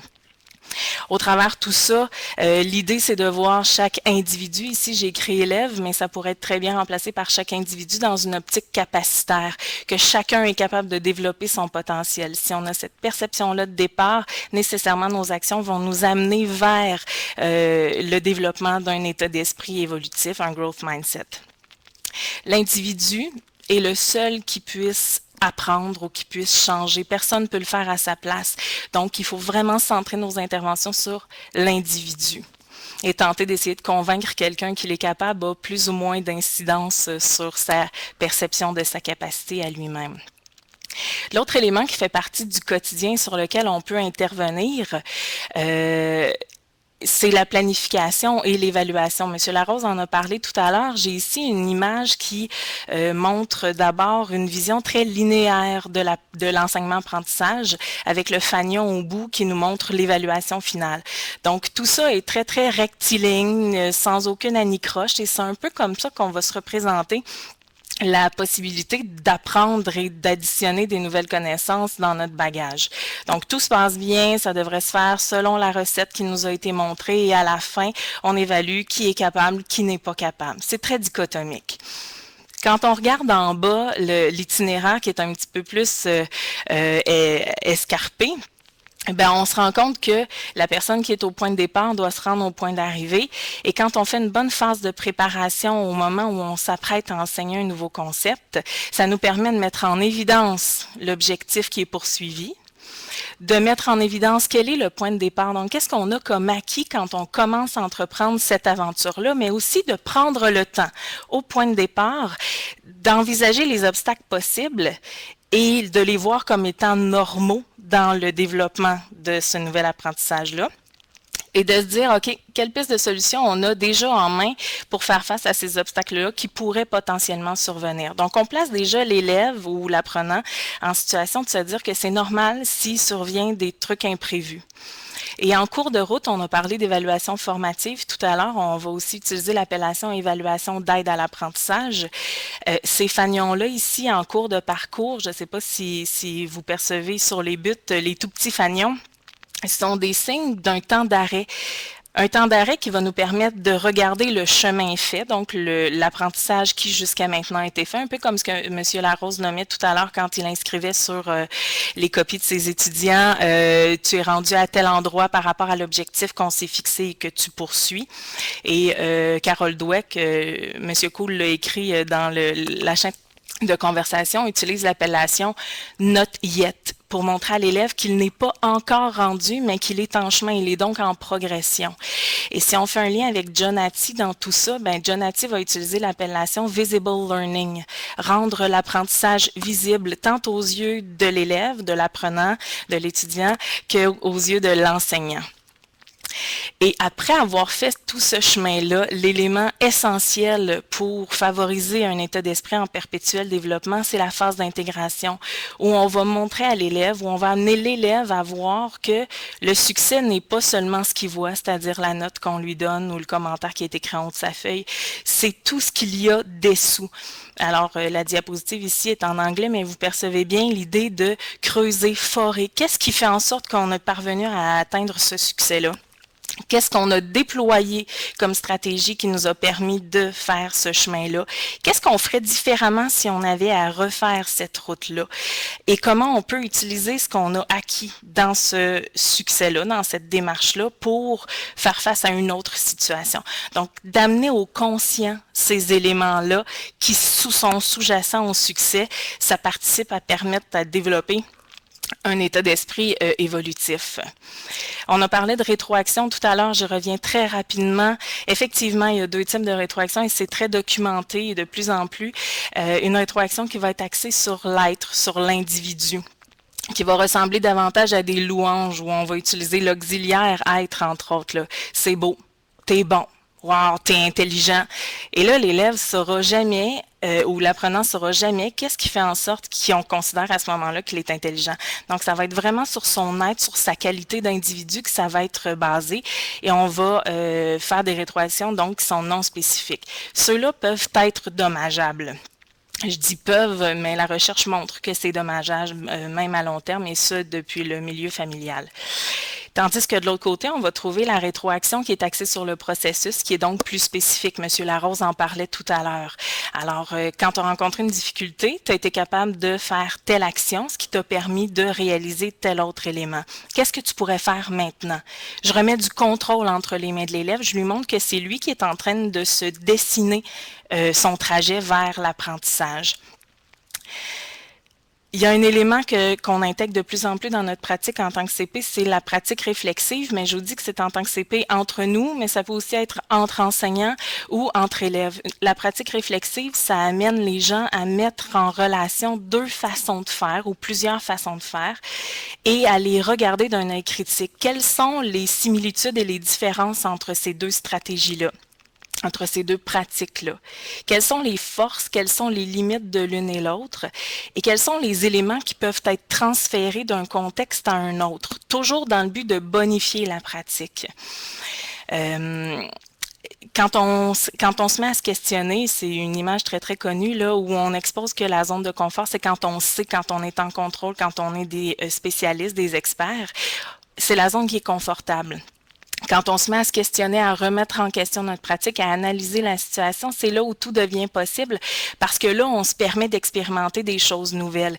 Et c'est dans cet état d'esprit évolutif-là, dans cette manière de faire évolutive-là, qu'on réussit à augmenter notre zone de confort et donc à se rendre confortable devant n'importe quelle situation, ou en tout cas beaucoup plus de situations que quand on se circonscrit à notre zone de savoir de départ.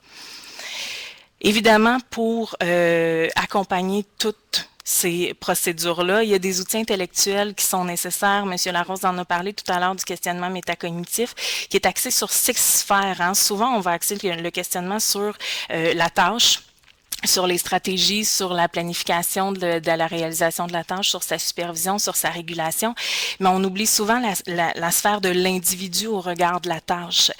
Et c'est en travaillant sur l'individu au regard de la tâche qu'on réussit à avoir une incidence réelle sur son engagement. Il y a d'autres outils intellectuels qui me sont très utiles au quotidien, c'est-à-dire la compréhension du phénomène du stress. Alors, Sonia Lupien met en évidence les 4 éléments qui viennent faire en sorte que le stress émerge plus ou moins chez certains individus et de prendre ça en considération pour intervenir auprès de l'individu, c'est extrêmement bénéfique.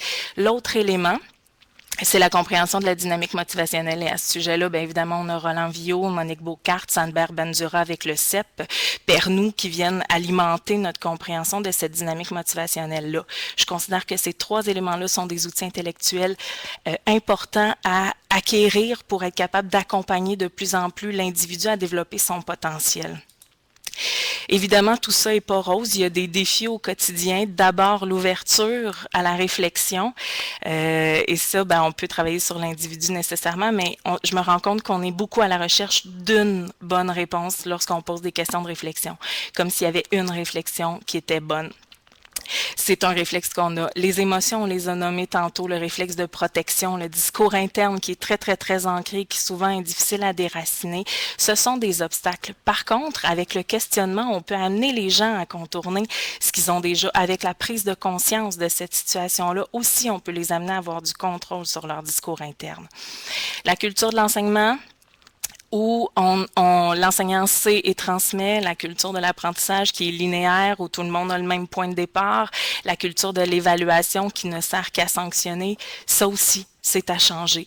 Et comment on peut faire pour changer ça? Ben, c'est sûr que si on porte le regard sur cette culture-là, qu'on subit, ben on a très peu d'incidence et là, on est dans un état d'esprit figé. Par contre, si on se place dans une posture de growth mindset et qu'on a l'impression d'avoir du pouvoir et qu'on se donne le pouvoir sur la situation, eh bien, on peut changer les choses petit à petit en travaillant sur l'individu. Mon point de départ, ça a été de vous dire que j'avais un doute quant à ma participation ici. Et ce doute-là a été influencé par un état d'esprit qui était figé à ce moment-là.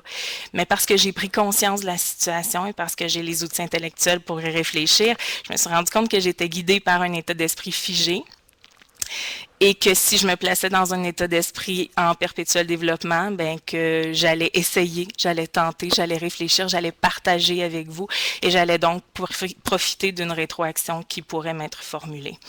Donc voilà, je termine en vous lançant, en vous garochant parce que je pense que le temps est écoulé. 10 questions qui peuvent nous amener à réfléchir sur une mise en action, sur le contrôle qu'on a dans une mise en action.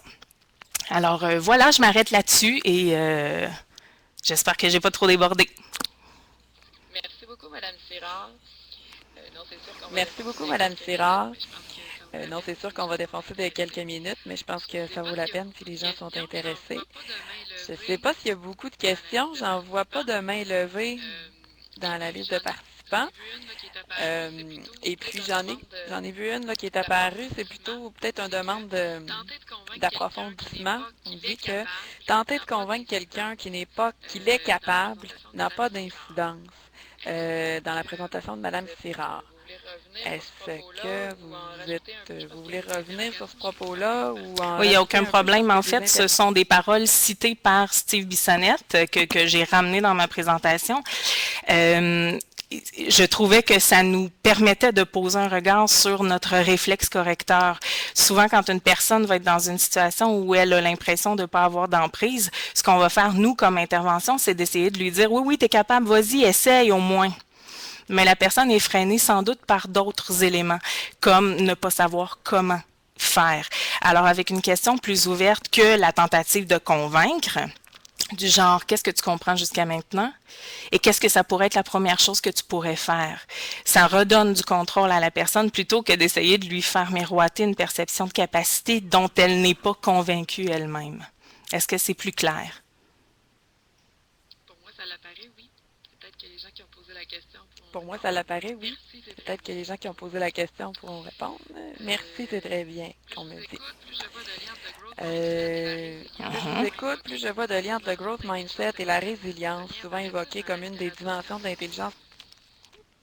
Je ne peux pas dire dans la littérature scientifique. Par contre, la résilience, tantôt quelqu'un parlait de PNL, tous ces éléments-là finissent par s'entrelacer et devenir des outils intellectuels pour travailler au regard du growth mindset. Et M. Vassar l'a très bien dit d'entrée de jeu en exposant le growth mindset comme étant une trame de fond à plusieurs interventions, là. Ce que je souhaitais dire, c'est que moi, je conduis plusieurs travaux sur le thème du mentorat chez les jeunes.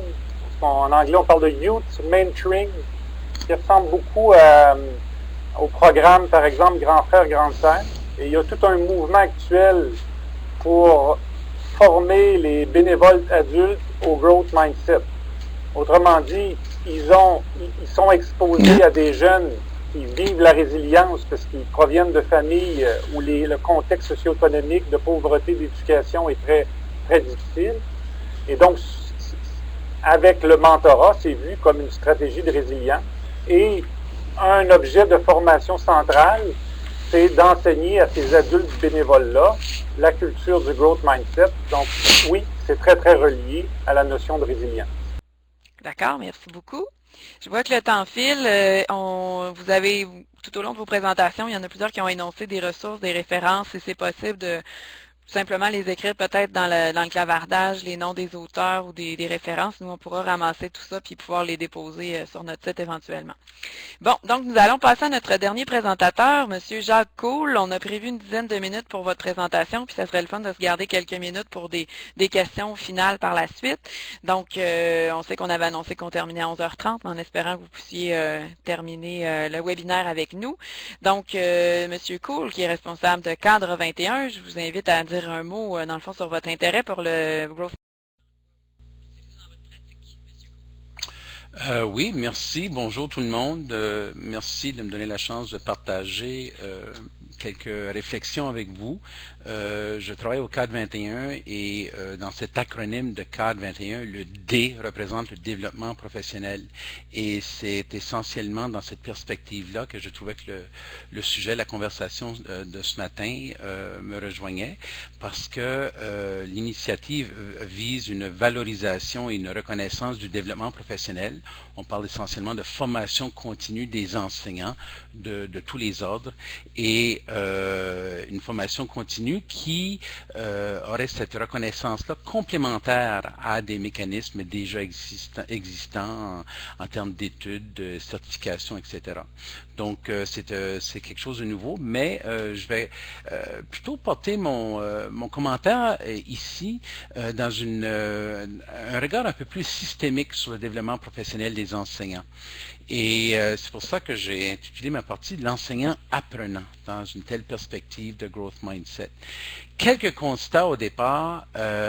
On est dans un monde en mutation et en rupture. D'abord, des ruptures technologiques. Hein? On est dans un monde hyper connecté, 50 milliards de connexions en l'année 2020, 12 fois, une augmentation d'un ordre de 12 fois le trafic des données mobiles en 2013 et 2018. Une source infinie de données, qu'on parle de mégadonnées, métadonnées, l'info nuagique, l'Internet des objets, la croissance du commerce en ligne, on pense à PayPal, Amazon, eBay, ça nous rejoint dans notre quotidien. Et cette rupture technologique-là entraîne de nouvelles tendances, hein, une économie de partage, du financement participatif, une augmentation de la prise de conscience sur des enjeux planétaires, on a vu ça avec le COP 21 l'automne dernier, et aussi des nouvelles façons de travailler. Donc, la collaboration à l'intérieur d'une organisation, la collaboration change la dynamique dans une organisation et aussi le type de compétences recherchées chez les gens qui y sont. John Osborne de Montréal, d'ailleurs, parle, hein, il utilise, au lieu de parler de hiérarchie, en anglais hierarchy, il remplace là, il parle plutôt de wirearchy, c'est-à-dire le réseautage à l'intérieur même de nos organisations. Aussi des ruptures économiques, comme on le sait bien, hein, l'économie de service augmente alors que l'économie manufacturière, elle, chute. On voit vraiment des tendances inverses dans les deux cas. Une économie qui est intégrée, l'émergence de nouveaux marchés, un monde de plus en plus énergivore et aussi des changements majeurs du paysage démographique. On a juste à regarder l'actualité. justement des ruptures sociales, hein, un monde qui est de plus en plus urbanisé. Et puisque la main-d'œuvre sera surtout composée des jeunes qui s'en viennent, il faut miser sur la formation initiale de ceux-ci en lien avec les compétences pour le 21e, et j'aime beaucoup parler de pour au lieu de du 21e. Lorsqu'on parle de collaboration, de communication et de pensée critique, ça se faisait bien avant l'année 2000. Donc, des compétences, on peut parler des 6 ou les 9 C, je pense à P21 et d'autres organisations qui documentent très bien cet apport-là. En passant, rapidement, mon propos ici va être regroupé dans un billet de blog et avec quelques hyperliens ici et là que j'enverrai cet après-midi aux organisateurs du webinaire.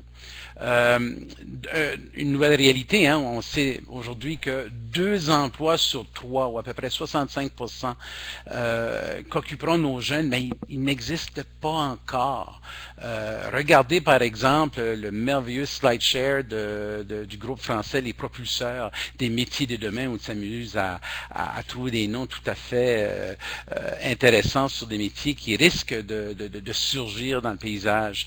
Le site de Fast Design nomme des métiers d'aujourd'hui ou qui sont en train d'émerger, qui font presque l'objet de science-fiction il n'y a pas longtemps.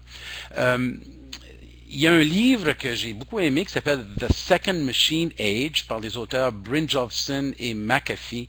À un moment donné, il s'arrête pour parler, de nommer, au-delà de savoir lire, écrire et compter, 3 grandes compétences qu'il faudra manifester dans le monde dans lequel on se dirige déjà. Hein, d'abord, être idéateur, hein, être idéateur, reconnaître des patterns à l'intérieur de situations complexes ou courantes de la vie. Et la 3e compétence, cette capacité de communication complexe en divers modes. Ce que moi j'appelle dans mon jargon le savoir publié. Excusez-moi pour l'appel, je pensais avoir eu la sourdine. Voilà. Donc, manifestement, les finalités en éducation, à mon avis, sont à revoir. Donc, le rapport au savoir change. On ne bascule pas des connaissances vers les compétences, parce qu'on sait très bien que l'ignorance rend malhabile. Ce n'est pas quelque chose de conflictuel ou de dichotomique comme trop de faux débats laissent prétendre. Plutôt, je crois qu'il y a de nouvelles postures qui sont nécessaires, puis on en a entendu dans les présentations précédentes. D'abord, on peut parler des structures éducationnelles qui sont à transformer. Ça ferait l'objet d'un autre webinaire, un tout autre sujet. Mais aussi, le rôle du prof et celui de l'élève est à transformer. Je résume ça dans le prof 1.0, 2.0 et 3.0. Le prof 1.0, typiquement, longtemps a été la source de connaissances. Le 2.0 qui est le guide et la source de connaissances, et on se dirige vers le prof 3.0, c'est-à-dire l'orchestrateur de création collaborative de connaissances. Et c'est là où le monde du travail s'achemine déjà, pas dans le futur, déjà. D'ailleurs, à la Chambre de commerce de Montréal, il y avait une présentation vendredi dernier qui parlait justement de ces compétences-là que les gens d'entreprise sont à la recherche. Le rôle de l'élève aussi change. Hein? L'élève 1.0, traditionnellement passif et absorbant, 2.0, passage de passif à actif, avec un sens émergent de la prise de possession de son processus créatif. Et ensuite, l'élève 3.0, c'est-à-dire une plus grande autonomie envers son apprentissage, presque devenu un agent libre de sa formation, et co-créateur de ressources et de connaissances. Ça implique aussi une saine gestion de son identité numérique, qui est l'identité tout court, tel est le monde dans lequel on vit, et aussi la maîtrise de son savoir publié. Il y a des impacts évidents aussi sur le type d'activité, le devenir des institutions et l'évaluation des apprentissages. Ça, je saurai ça pour un autre moment. Donc, dans toutes ces perspectives-là, une disposition fixiste ou le fixed mindset du prof, malheureusement, à mon avis, il est voué au lamentable échec et possiblement celui des jeunes dont il a la charge. Je me souviens qu'en 1992, on nous disait « Ne limitez pas les enfants à vos apprentissages car ils sont nés d'une autre époque ». C'est encore plus vrai aujourd'hui. Dans une telle perspective aussi, je considère que pour les enseignants, l'isolement professionnel est aujourd'hui un choix que l'enseignant peut faire. Si on veut des élèves qui soient connectés au monde pour toutes les bonnes raisons, ben il faut aussi des profs connectés au monde. L'importance de se tisser un réseau d'apprentissage professionnel, que ce soit comme des webinaires ici ou les usages sur Twitter, les MOOC collaboratifs, les groupes Facebook, etc. Donc, fondamentalement, c'est une obligation professionnelle de se placer dans une posture d'apprenant toute la vie durant. D'ailleurs, vous savez probablement que la loi sur l'instruction publique du Québec, section 2, l'article 22.6, dit, je cite, « Il est du devoir de l'enseignant de prendre des mesures appropriées qui lui permettent d'atteindre et de conserver un haut degré de compétences professionnelles. » C'est écrit dans la loi, comme disait l'autre. Donc, une posture de growth mindset de l'enseignant dans une telle perspective, ça devient essentiel. Où je travaille ici, le cadre 21 a quand même a émergé à partir des travaux de la Fédération des établissements d'enseignement privé, la FEAP, et ils avaient des chantiers de l'école de demain des 5 dernières années, qui a dégagé, de par toutes sortes de consultations et d'études et de travaux, le profil attendu du prof de cette école de demain, que j'ai envie de dire de l'école d'aujourd'hui, à faire aujourd'hui. Donc, l'objectif ultime pour le profil du prof, c'est de motiver les élèves. Donc, on recherche un prof qui soit créatif, autonome, capable de s'adapter. Ceci, ça veut dire qu'il faut favoriser chez lui l'analyse réflexive, comme le soulignait Mme Syrah il y a un instant, hein, cette disposition de métacognitive de l'enseignant dans sa démarche. Aussi, accroître la reconnaissance de la profession enseignante, repenser le temps de travail et aussi de pouvoir l'exposer à des données de recherche et des pratiques éprouvées aux profs. Donc, ce sont les fondements de cette maison-là sur lesquels vont se dresser les murs et les pièces de ce que j'appelle la créativité pédagogique. Les défis, il y en a quelques-uns, c'est sûr. J'oserais dire actualiser, c'est un verbe que j'aime beaucoup, les aspects clés de la formation initiale des enseignants. Lorsqu'on entend maintenant la plus grande place qu'occupent les neurosciences dans la formation initiale, j'en suis fort heureux, la place essentielle que doit avoir le numérique en enseignement et en apprentissage. C'est en filigrane partout parce que c'est déjà en filigrane partout dans nos vies. Ce n'est pas une tendance qui va s'en aller, c'est là pour rester. Aussi, d'autres défis, des offres variées de développement professionnel et de formation continue avec des reconnaissances appropriées. C'est un peu le domaine dans lequel je travaille maintenant au cadre 21. Aussi, le leadership transformatif des dirigeants pour permettre ceci. Michael Fullen de Toronto parle maintenant de leadership par le milieu. Il y a un article en français dans le dernier numéro de l'Association canadienne d'éducation qui s'appelle Éducation Canada, écrit par Fullen qui traite de ça.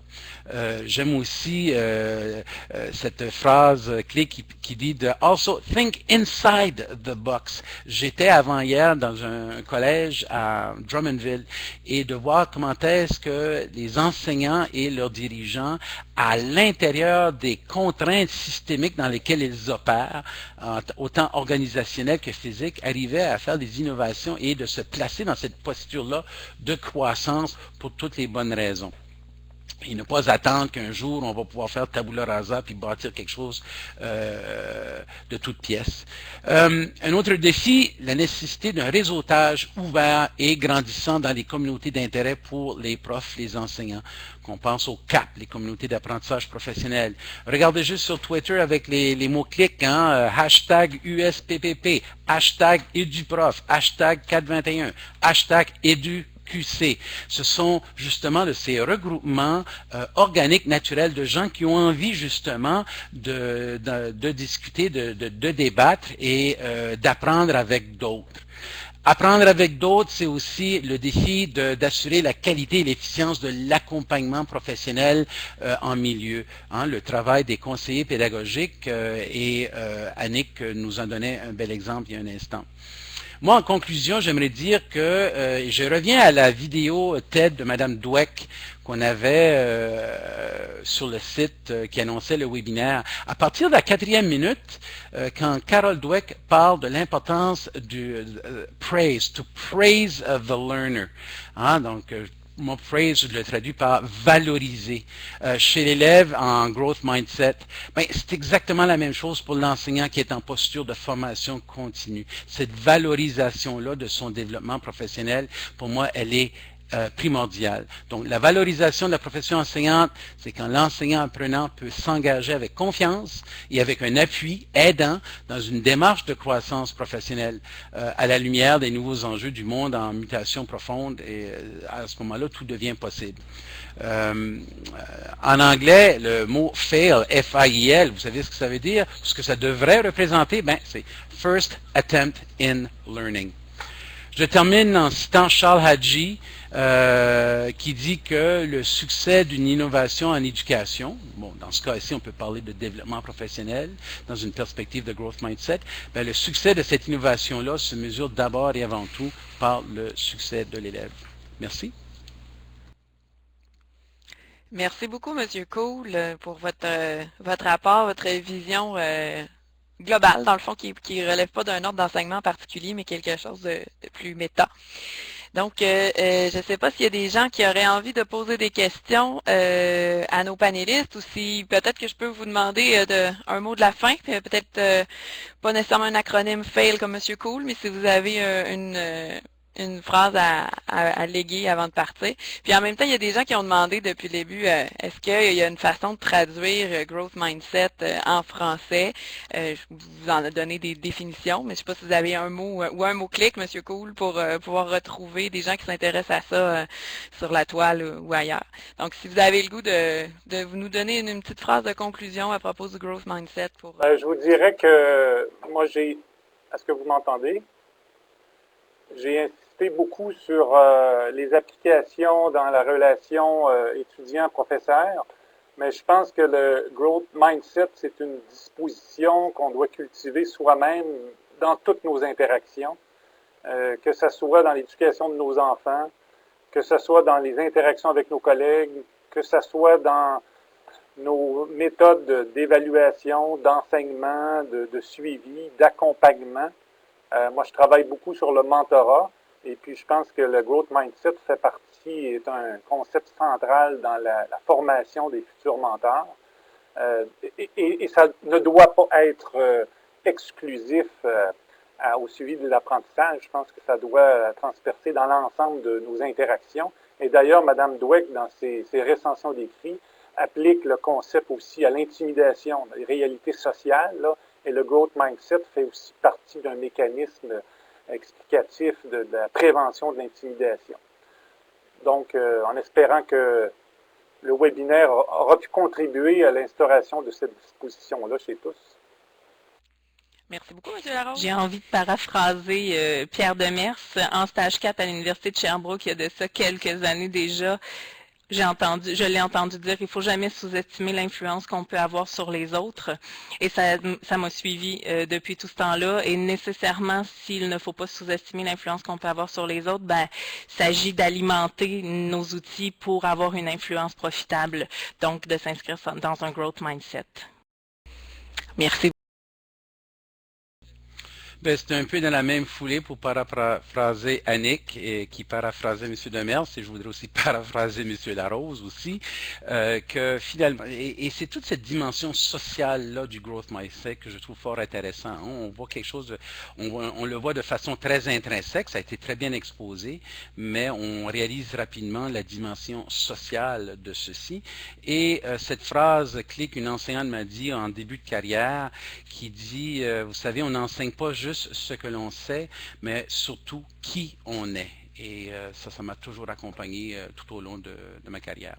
Donc, merci pour l'occasion de grandir et d'apprendre avec vous tous. Merci à vous.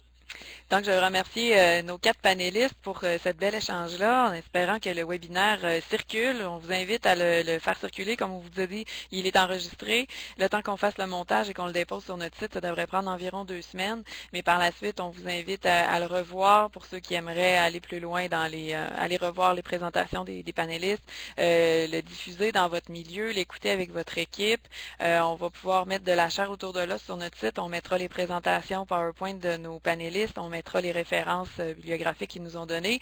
J'interpelle M. Cool aussi peut-être pour des références sur Twitter. On est sur Twitter, le Capresse, mais on aime bien agrandir notre communauté, puis peut-être même contribuer à diffuser les groupes, les gens, les organismes qui s'intéressent au concept et peut-être en trouver en français ou quelqu'un qui partira un mot-clic pour suivre des travaux sur le growth mindset du côté francophone.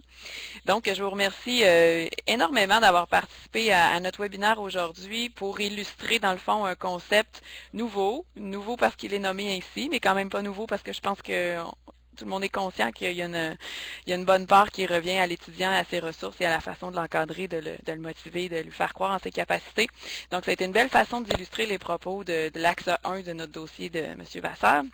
Et puis, M. Vasseur les a nommés, les prochains thèmes, et je vous rappelle les dates. Notre prochain webinaire va porter sur l'approche programme comme moteur de réussite. Il est la semaine prochaine, mercredi prochain, le 24 février.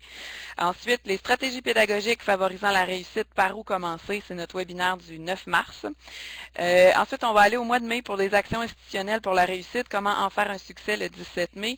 Et le dernier webinaire de cette série-là va être une dynamique de la réussite en éducation supérieure le 1er juin. On vous rappelle que les webinaires de cette série-là sont déposés sur le site, mais tous ceux qu'on a tenus depuis 1 an et demi déjà sont toujours disponibles. Le but étant de diffuser l'information le plus possible pour que les gens les mobilisent dans leur pratique. Donc, je vous remercie tout le monde, les panélistes, les participants, puis je vous donne rendez-vous la semaine prochaine. Merci, au revoir. Merci. Au revoir.